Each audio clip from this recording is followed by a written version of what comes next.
Olá pessoal, na nossa aula de hoje vamos falar sobre reações químicas. Vamos aprender os critérios e o modo de classificação dessas reações.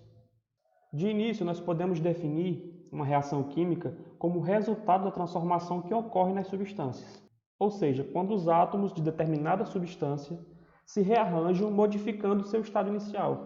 Então nós temos alguns critérios para poder classificar essas reações. Quanto à liberação e absorção de calor, quanto à velocidade da reação, quanto à sua reversibilidade, quanto à variação do NOx dos elementos ou quanto à variação de complexidade das substâncias envolvidas. Quando levamos em conta a liberação ou absorção de calor de uma reação, nós podemos classificá-las de duas formas distintas. Primeiro, nós podemos chamar essas reações de reações exotérmicas, se elas liberarem calor, não é? Então, uma reação exotérmica é aquela reação que libera calor, produz calor além do produto formado. Então, nesse primeiro exemplo, nós temos a reação entre o carbono e o oxigênio, o gás oxigênio, formando um produto que é o dióxido de carbono. Percebam que além do produto formado, que é o dióxido de carbono, nós também temos a formação de energia. E essa energia ela se manifesta em forma de calor. Nas reações endotérmicas, nós temos a absorção de calor. Então, agora nós temos o processo inverso. Nós temos os reagentes,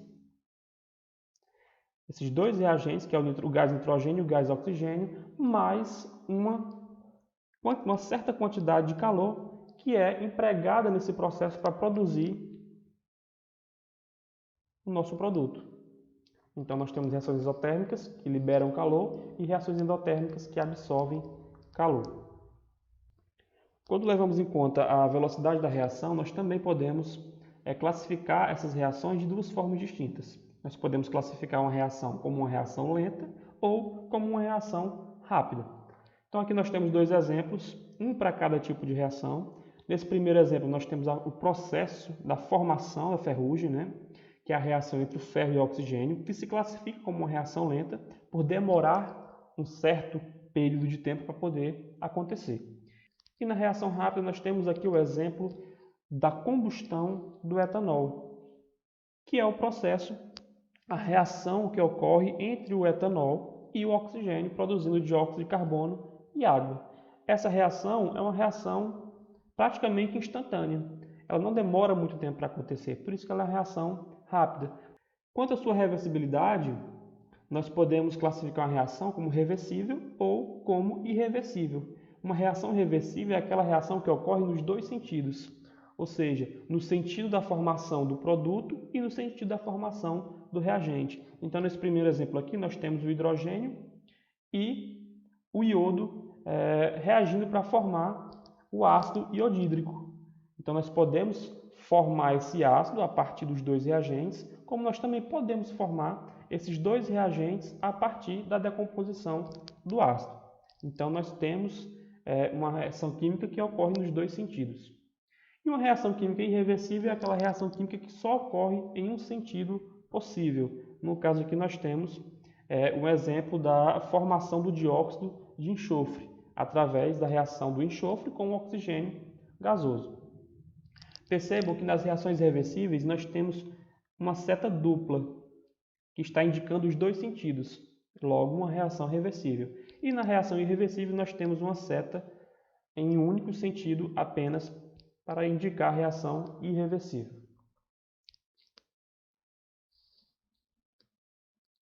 Nós também podemos classificar as reações de acordo com a variação do NOx dos elementos.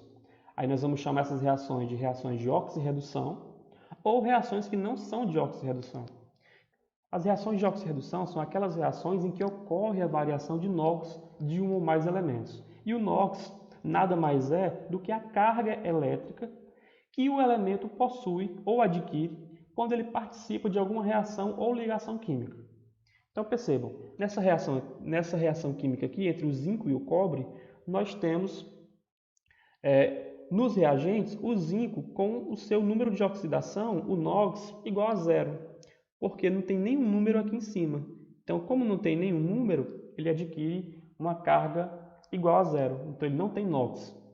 Percebam que depois que a reação ocorre, lá nos produtos, o zinco passa a ter um número de oxidação positivo mais 2. Ou seja, o seu número de oxidação mudou, ele aumentou. Coisa que não ocorreu com o cobre. O cobre ele tinha um número de oxidação mais 2 aqui nos reagentes e passou a não ter mais nenhum número de oxidação, nenhuma carga aqui no produto. Significa que seu número de oxidação diminuiu. O que acontece? Quando o zinco ele aumentou seu número de oxidação, significa que ele perdeu elétrons. Então, como ele variou seu NOx de 0 para mais 2, significa que ele adquiriu carga positiva. Então, ele perdeu elétrons. Ele perdeu a quantidade de elétrons que tem na sua carga. Se a carga é mais 2, ele perdeu 2 elétrons. Lembrando que elétrons têm carga negativa. Então, se o átomo ele perde elétrons, ele perde carga negativa, logo ele fica positivo. Então, o número de oxidação do zinco ele foi de 0 para mais 2. Na semi-reação de redução, nós temos o cobre, que tinha uma carga positiva e ganhou 2 elétrons. Se ele ganhou 2 elétrons, ele ganhou 2 cargas negativas. Então, seu número de oxidação foi de mais 2 para 0. Então, pessoal, quando um elemento ele adquire carga positiva, quando ele perde elétrons, ele oxida. E quando ele adquire carga negativa, quando ele ganha elétrons, ele reduz. Então, nós temos aí as reações de oxirredução. Nós também podemos ter as reações sem oxirredução, que são aquelas reações que não há a variação do NOx de nenhum elemento envolvido na reação. Como exemplo, nós temos aqui a reação do óxido de cálcio com o dióxido de carbono, formando o carbonato de cálcio.